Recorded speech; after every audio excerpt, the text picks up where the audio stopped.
Magandang umaga, magandang hapon, magandang gabi. Tayo po ngayon ay nasa Banawe Rice Terraces sa Ifugao Province.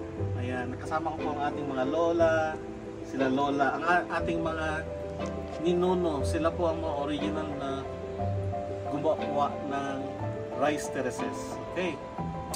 So nakakalungkot lamang na makita way back 10 years or 15 years back na last visit natin dito sa Banawe is napakaganda at makikita nyo talagang lashes of green, napakalinis ng mga terraces at saka yung mga rice paddies talagang napaka punong-puno ng mga tanim. Pero ngayon nakita nyo naman almost dry, napakadaming damo, halos wala ka nang makita, you can no longer appreciate. At tinanong ko nga si Lola, at Lola, bakit po nangyari po yung mga ganito na bagay? Ang pinagkastoymit din kuan, ambing nga namin maintainin di Banawe Rice Terraces.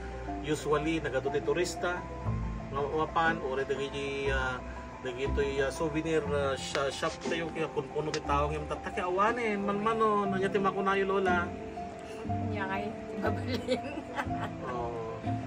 So, sabi nga ni Lola kanina, earlier interview and question, sabi nga niya, yung mga younger generations ngayon, parang nawalan na ng interest sa natural resources or natural beauty of Banawe Rice Terraces. So, nauso ngayon ng gadgets at saka and looking forward sana naman sa Department of Tourism ng Pilipinas and Department of Agriculture, sana naman pagtuunan natin itong tourist spot and then renowned 8 wonders of the world.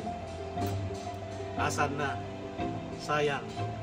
So Lola, sana yung mga darating pang mga henerasyon is kailangan nating i-develop. Ano Lola?